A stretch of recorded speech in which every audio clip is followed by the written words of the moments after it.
मैं आप सबके सामने आज सीधी बात जो शुरू करना चाहता हूँ वो ये शुरू करना चाहता हूँ कि अनेक दिनों से भारतवर्ष में और ख़ासकर हरियाणा में किसान आंदोलन के नाम से एक आंदोलन चल रहा है। इस देश के यशस्वी प्रधानमंत्री ने 3 कानून बनाए और तीनों कानून किसानों के हित में बनाए। अब हमारा देश बाबा अंबेडकर उनका जो संविधान है उसके हिसाब से चलता है। अब एक तो विषय ये है कि हम ये कहें कि तीनों कानून सही हैं, हम ये कहते हैं कि हमने इसमें किसानों को व्यापारी बनाने की कोशिश की है, हम ये कहें कि हमने किसानों को इंडस्ट्रीज बनाने की कोशिश की है, हम ये कहें कि हमने किसानों को हर तरह से एक फ़ायदा देने का, ताकि हमारा किसान, जब तक किसान किसी देश में फलेगा फूलेगा नहीं तो उस देश की तरक्की नहीं हो सकती। उस हित में हमने ये 3 कानून बनाए। अब ये 3 कानून अच्छे हैं या ठीक नहीं हैं ये एक अलग विषय है, ये भी विषय मैं ले सकता हूँ। लेकिन मैं एक बात कहता हूँ कि अगर किसी भाई को ये कानून पसंद नहीं भी हैं तो ये लोकतांत्रिक, पूरे विश्व में सबसे बड़ा लोकतांत्रिक देश है। लोकतंत्र के नाते कोई भी व्यक्ति अपनी आवाज़ कहीं भी कैसे भी उठा सकता है, लेकिन उसमें भी एक कैप है। उस स्वतंत्रता का, कोई भी बात उठाने की स्वतंत्रता में एक कैप है कि उससे किसी दूसरे व्यक्ति को नुकसान ना हो। कल की जो बात है, कल मैं जिला कार्यालय भारतीय जनता पार्टी का था, वहाँ हमने कुछ पूरे प्रदेश से विस्तारक बुलाए हुए थे, तो उनकी मीटिंग लेकर मेरा अचानक प्रोग्राम बन गया PWD रेस्ट हाउस में जाने का। वहाँ मैंने 1-2 कार्यकर्ताओं को बुला रखा था, क्योंकि मेरी ड्यूटी इलेक्शन जो एलनाबाद का डिक्लेयर हुआ है उसमें भी सह प्रभारी के नाते है, तो उस इलेक्शन की स्ट्रेटजी के नाते मैंने 2 लोगों को वहाँ बुलाया हुआ था, और वो भी गाड़ी में बैठकर ही मैंने बुलाया कि मैं यहाँ से फ्री हो गया हूँ, आप वहाँ आ जाइए, मैं भी पहुँच जाता हूँ। तो जैसे ही मैं वहाँ पहुँचा तो वहाँ कुछ बंधु मीटिंग कर रहे थे। उनको किसी को पता लगा कि मैं वहाँ पहुँचा हूँ तो वो बाहर आ गए। वो 40-50 लोग थे और उन सब ने आओ देखा ना ताओ मुझे घेर कर, किसी ने कहा कि हमने डॉक्टर साहब को बंधक बना लिया, और भी ऊंची ऊंची आवाज़ में अनेक प्रकार के नारे, काले झंडे, और उन्होंने मुझे मैन हैंडल करने की कोशिश की और कोई छुटमुट में उन्होंने किया भी।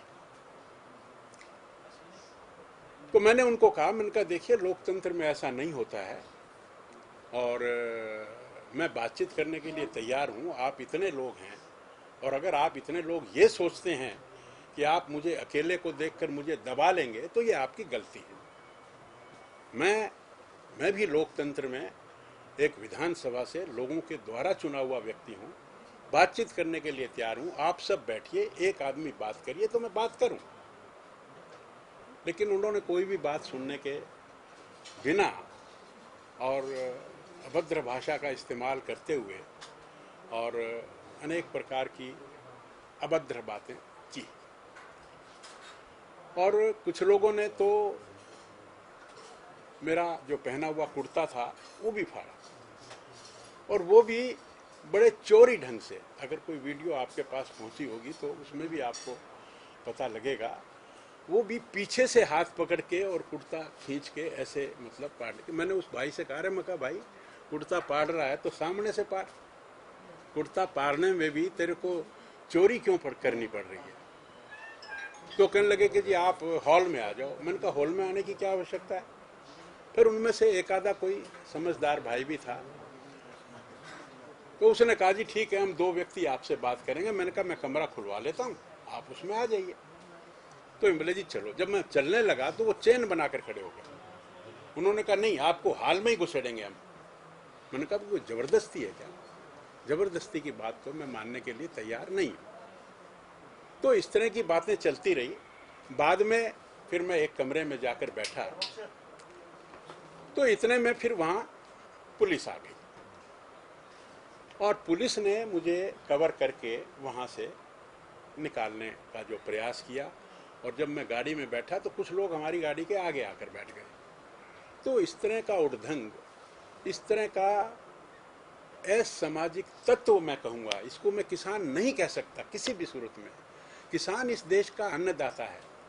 किसानों के लिए हमने 6,000 रुपये की सम्मान राशि की भी बात की है, हमने सॉयल हेल्थ कार्ड की भी बात की है, हमने जो फसल का मुआवजा जो होता है वो भी हमने 12,000 रुपये तक देने की बात की है, फसल के बीमे की भी बात की है। और ये तीनों कृषि कानून बड़ी सिंपल सी, 1 मिनट में मैं बात अपनी रखना चाहता हूँ कि हमने कहा है कि किसानों को अपनी फसल कहीं भी बेचने का अधिकार है। हमने उनको कहा कि आप कहीं भी बेचो, हालांकि वो फसल अपनी पहले भी बाहर बेचते थे, लेकिन उस समय उनको कोई ना कोई अफसर जाकर तंग करता था, उनको रोकता था कि आप ऐसे कैसे कर रहे हो। तो हमने उसको इस चीज़ का अधिकार दिया, हमने उसको कॉन्ट्रैक्ट फार्मिंग का अधिकार दिया।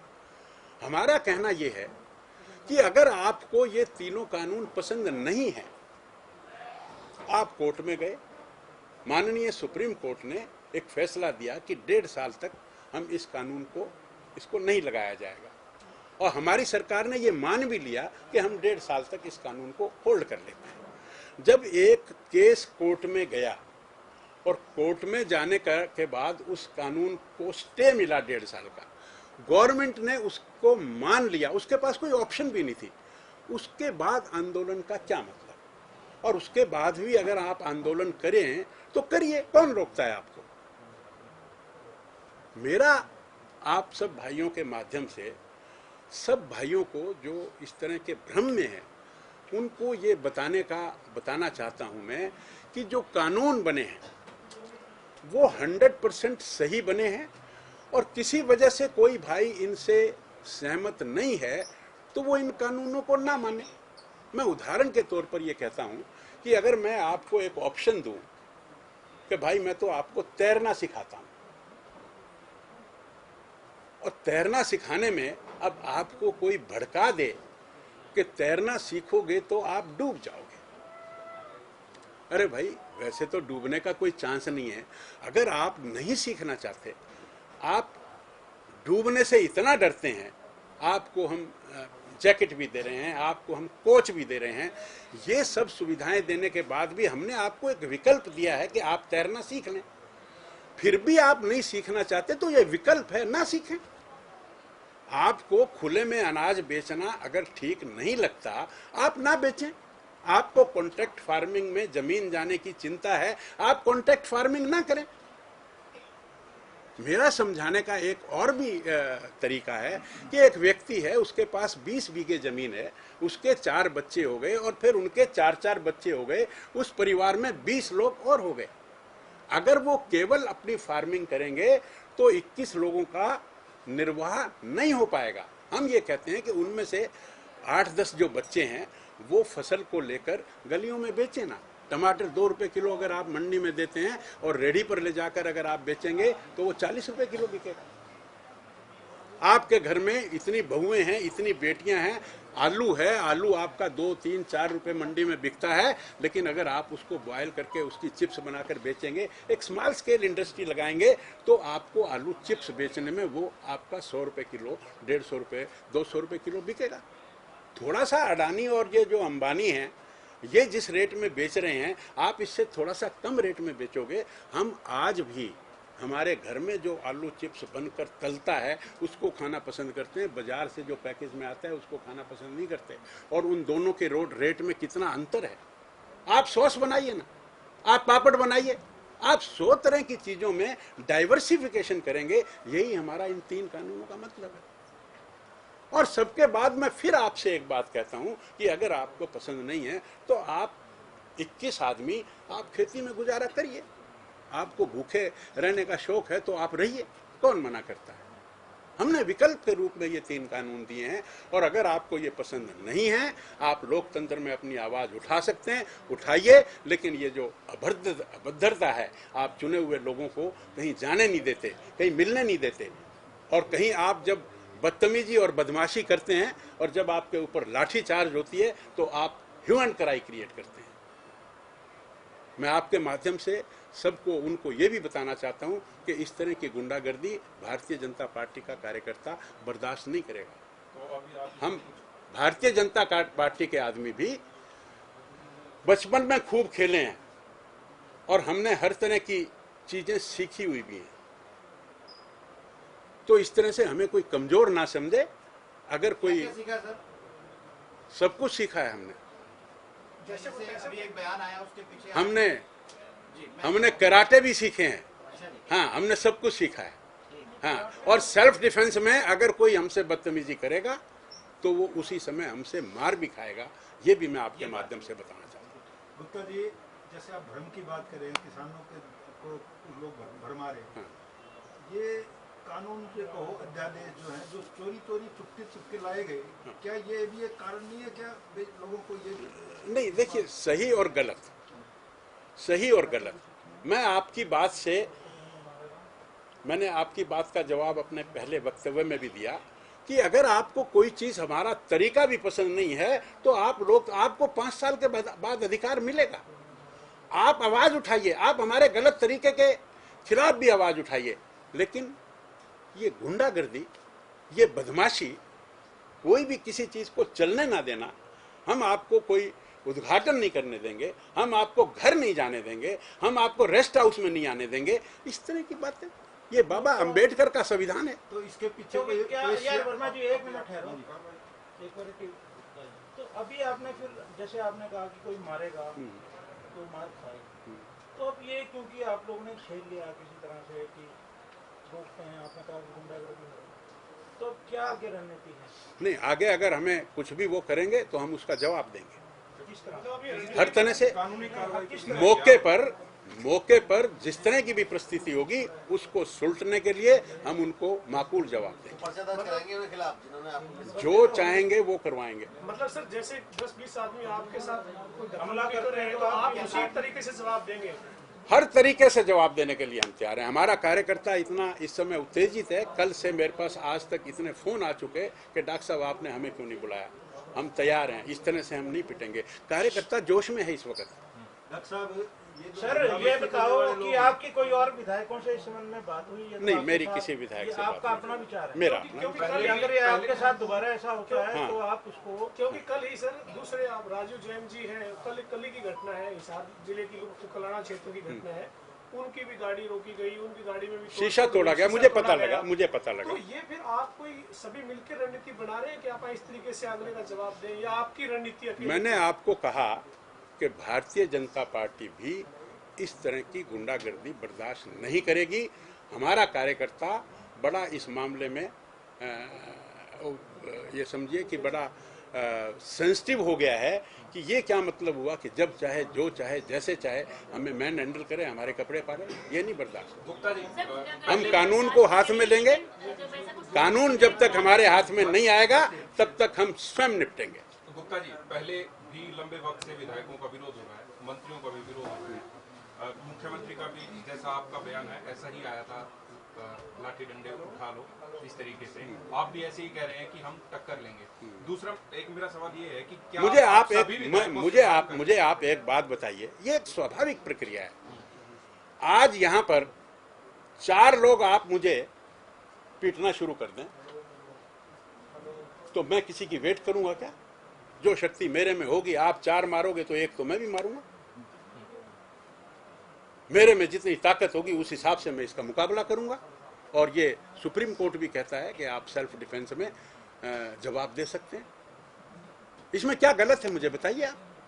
मैं आप पे आक्रमण करता हूं, आप मुझे उल्टा मारेंगे कि नहीं मारेंगे? मैं आपसे पूछता हूं, इसमें क्या गलती है? आप हम गलत से नहीं कह रहे, हम तो नहीं, मैं भी बता ही रहा हूं। आपका जो विचार है। एक दूसरा ये है, जितने भी विधायकों का अभी तक विरोध हुआ लगभग सबका ही हो चुका है, क्या आप लोग विधानसभा अध्यक्ष से मिलकर इसमें, क्योंकि आप विधानसभा के सदस्य हैं, क्या किसी तरीके की सुरक्षा की या और कोई मांग रखेंगे? नहीं, हाँ रखेंगे। हम मुख्यमंत्री से भी मिलेंगे, हम स्पीकर साहब से भी मिलेंगे, हम इस बात को आगे बढ़ाएंगे। क्या अन्य विधायकों से बार बार ये दुर्घटनाएं होती हैं, मामले दर्ज होते हैं, फिर वो धरने बैठ जाते हैं, सरकार मामले वापस ले लेती है, क्या कहेंगे इसमें?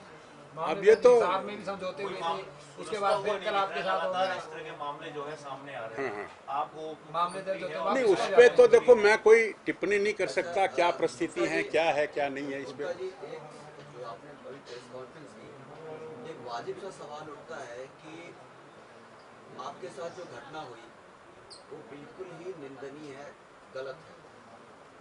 लेकिन लगातार बीजेपी के कार्यकर्ताओं, मंत्रियों के साथ इस तरह की घटना हो रही है। इसके बावजूद ऐसा क्या कारण है कि आप आज ये कह रहे हैं कि हम भी जैसे को तैसा बर्ताव देंगे, लेकिन प्रशासन, खासतौर से पुलिस प्रशासन मूक दर्शक बना हुआ है, जबकि आपकी सरकार है, आपके सरकार के लोग हैं।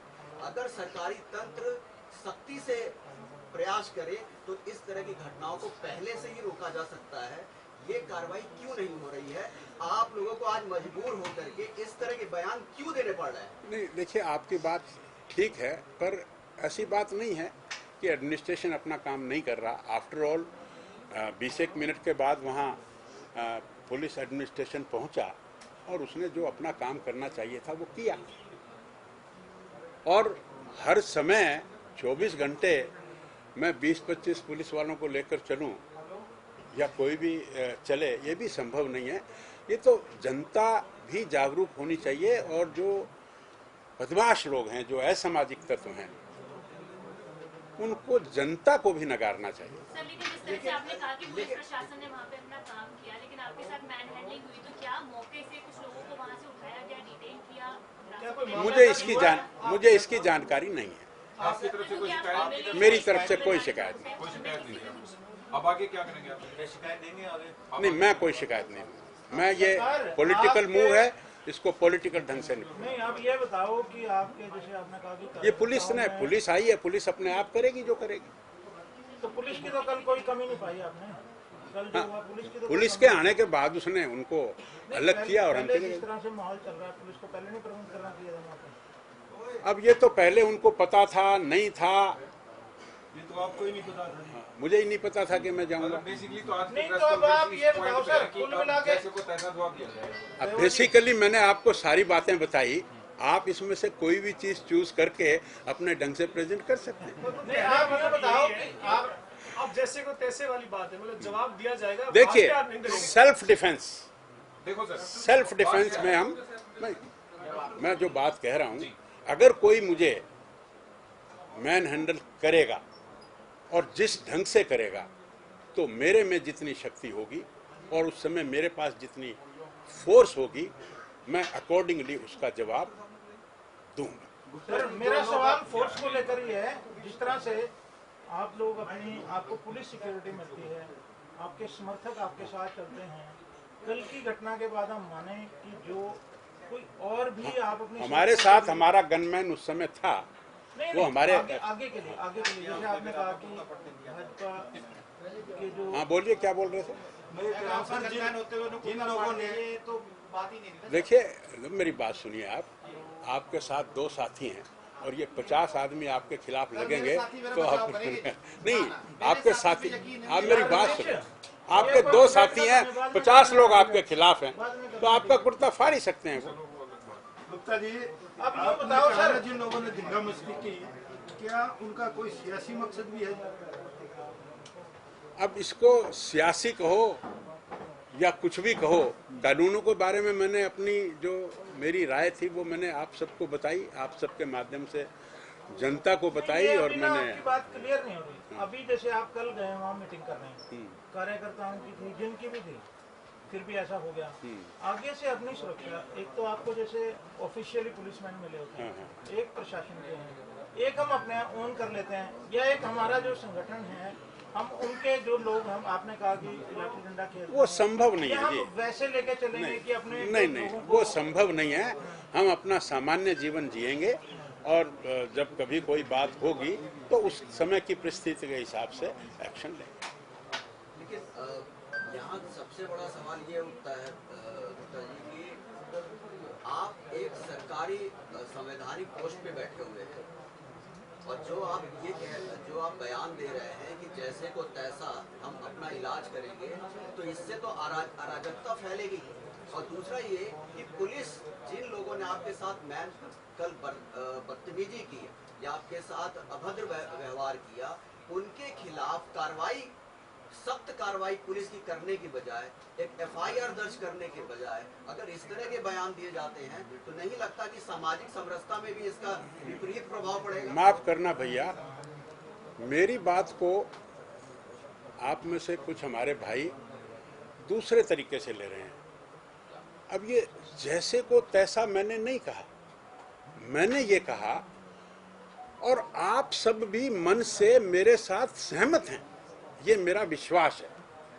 मैं ये कहता हूं किसी भी आदमी को 4 आदमी मिलकर मारेंगे तो उस समय वो अपनी शक्ति को इस्तेमाल करके अपना डिफेंस करेगा या नहीं करेगा, और जितनी शक्ति होगी उस डिफेंस में वो अगर उसको लगेगा कि offence is the best defence तो वो ऑफेंस भी करेगा। ये बात समझने की है। अगर आप ये कहेंगे कि आप इस तरह की अराजकता फैलाएंगे, ये अराजकता नहीं है भाई साहब। ये तो आप स्वयं यहाँ पर बैठे हैं, यहाँ पर कुछ भी हैपनिंग ऐसी हो जाए, आप सब भी पत्रकार हैं, आप सबके साथ भी कभी ना कभी कुछ इस तरह की बात हो जाती है, तो क्या आप 10-10 लोग इकट्ठे होकर चलते हैं? नहीं चलते। अब आप कहें कि भी मैं 20 लोग लेकर चलूं, वो संभव नहीं है। नॉर्मल काम है और ऐसे कोई हमें डर भी नहीं लगता है। हम अपना नॉर्मल काम करेंगे और नॉर्मल काम करते हुए अचानक कोई स्थिति आएगी तो उसको उस समय जैसे भी संभव होगा हम उसको भुगतेंगे, उसका जवाब देंगे। बड़ा क्लियर विजन मैंने आपको बताया। इसमें अराजकता का कोई प्रश्न कहीं भी नहीं उठता है। हाँ बोलिएगा। आप जैसे इलाहाबाद चुनाव के लिए सह प्रभारी भी हैं, हाँ जी। क्या उम्मीदवार का जो नाम का ऐलान है, चर्चाएं हुई, जैसे दिल्ली मीटिंग पहुंची हुई है, क्या कब तक हो सकता है? देखिए, हमारी तो कैडर बेस्ड पार्टी है। हमने वहाँ चुनाव लड़ने की स्ट्रेटजी में हमारा रोल है। हमने जो प्रत्याशी कौन होगा ये हमारा विषय नहीं है। कोई भी प्रत्याशी हो, हमें इससे कोई फर्क नहीं पड़ता। भारतीय जनता पार्टी कमल के फूल के नाम का आदमी जीतना चाहिए और वो प्रयास मैं सह प्रभारी के नाते करूंगा। ये फिर अब सवाल क्योंकि और आ गया तो आगे फिर आता है। जो माहौल चल रहा है तो इस माहौल में अब इलाहाबाद में आप लोगों की, क्योंकि आप वहाँ के प्रभारी सह प्रभारी हैं, तो क्या स्ट्रेटजी रहेगी, किस तरह से, क्योंकि आप जाते हैं विरोध हो जाता है हर जगह, तो क्या आप क्या स्ट्रेटजी रहेगी? देखिए, हमारी पार्टी शुरू में 2 MP थे, कभी 4 हुए, कभी 6 हुए। ये इस तरह के विरोध, इस तरह की ये सब चीज़ें, और मैं तो आपको भी एक किस्म से जो लोकतंत्र के 4 पावे हैं और उनमें जो एक पावा है वो आपका है। आपका जीवन भी हमारी तरह जन लोगों के बीच में रहता है। आप भी कई तरह की बातें बोलते हैं तो वो कई लोगों को पसंद नहीं आती हैं। आप भी अटैक का शिकार रहते हैं और फिर भी आप काम कर रहे हैं और बड़ी निर्भीकता से अच्छी तरह से काम कर रहे हैं। तो हम भी we are sailing in the same boat. हर परिस्थिति में आप जहाँ गोलियां चलती हैं वहाँ पर आप फिल्म आप नहीं देखिए, आप जहाँ गोली चल रही होती है वहाँ आप सारे भाई, मुझे ये बताइए कौन सा भाई भागेगा यहाँ से? सब लोग। हाँ। तो जो होगा हम सुलटेंगे ना। रणनीति क्या रहेगी, मतलब किस तरह से हम घर घर में जाएंगे, घर घर में अपनी बात रखेंगे और अपने प्रत्याशी को जिताने का काम करेंगे।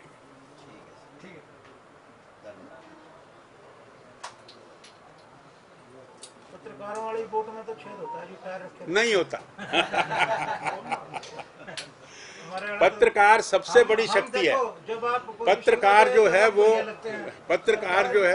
वो सोए हुए पॉलिटिशियन को जगाता है, वो सोए हुए ब्यूरोक्रेट को जगाता है, वो सोए हुए पुलिसमैन को जगाता है।